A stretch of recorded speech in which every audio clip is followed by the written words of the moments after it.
Merhaba arkadaşlar, Steam, Epic Games ve sosyal medya için yeni dönem yasaklanıyor mu? Türkiye'de oyun dünyası ve sosyal medya kullanıcılarını yakından ilgilendiren çok önemli gelişmeler var. Son dönemde konuşulan yeni düzenlemelerle birlikte Steam kapanacak mı? Epic Games Türkiye'de yasaklanacak mı? 15 yaş altı için sosyal medya yasağı nasıl uygulanacak? Bu soruların cevaplarını sıfırdan, en güncel haliyle ve anlaşılır bir şekilde ele alalım. Öncelikle konuyu netleştirelim. Son zamanlarda Türkiye'de dijital platformlara yönelik yeni yasal düzenlemeler gündeme geldi. Özellikle gençlerin korunması amacıyla sosyal medya platformları için yaş sınırlamaları ve doğrulama mekanizmaları getirilmesi tartışılıyor. Bu düzenlemeler sadece sosyal medya ile sınırlı kalmıyor. Oyun platformları gibi Steam ve Epic Games gibi servisleri de doğrudan etkileyebilir. Peki bu değişiklikler ne anlama geliyor? Yeni sosyal medya düzenlemesiyle birlikte 15 yaş altı kullanıcılar için Instagram, TikTok, YouTube ve benzeri platformlarda kullanımın nasıl kısıtlanacağı merak ediliyor. Yaş doğrulama sistemi, e-devlet doğrulaması gibi ebeveyn kontrol araçları ve 15-18 yaş arası kullanıcılar için ayrı bir hizmet modeli gündemde. Bu sayede gençlerin zararlı içeriklere maruz kalması önlenmeye çalışılıyor.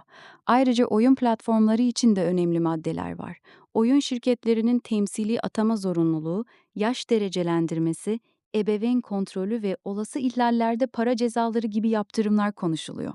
Steam ve Epic Games gibi platformların Türkiye'de tamamen kapanıp kapanmayacağı ya da sadece kurallara uyum sağlayarak faaliyetlerine devam edip etmeyeceği en çok sorulan sorular arasında.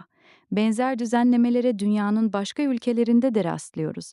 Örneğin Avustralya'da sosyal medya için getirilen yaş kısıtlamaları oldukça tartışmalı oldu. Orada 16 yaş altı gençlerin belirli platformlara erişimi sınırlanırken, uygulama aşamasında hem teknik hem de hukuki zorluklar yaşandı. VPN kullanımı gibi yöntemlerle gençlerin bu kısıtlamaları aşmaya çalıştığı da görüldü. Türkiye'de de benzer bir süreç yaşanabilir. Eğer yasalar netleşirse 15 yaş altı kullanıcılar sosyal medya platformlarında yaş doğrulaması yapmak zorunda kalabilir. Ebeveynler çocuklarının hesaplarını daha kolay kontrol edebilecek araçlara kavuşabilir. Oyun platformları Steam, Epic Games ve yaşa uygun içerik filtrelemesi ve temsiliyet zorunluluğu getirebilir. Kurallara uymayan platformlara idari para cezaları uygulanabilir. Peki bu düzenlemeler gerçekten uygulanabilir mi? Uygulama aşamasında birkaç zorluk var. 1. Yaş doğrulama sistemi nasıl olacak? E-Devlet entegrasyonu yeterli olur mu yoksa daha farklı yöntemler mi gerekecek?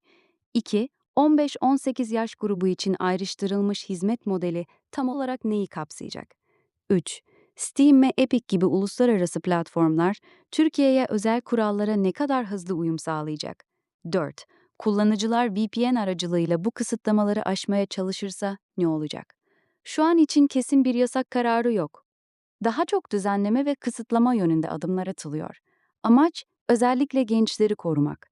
Ancak bu tür düzenlemelerin özgürlükleri kısıtlayabileceği, uygulama maliyetlerini artırabileceği ve hatta bazı platformların Türkiye pazarından çekilme ihtimalini doğurabileceği de konuşuluyor. Sonuç olarak evet, önemli değişiklikler kapıda. Steam ve Epic Games'in tamamen kapanması şu aşamada düşük ihtimal gibi duruyor. Ama yaş doğrulama, içerik filtreleme ve temsilcilik zorunluluğu gibi yükümlülükler gelebilir.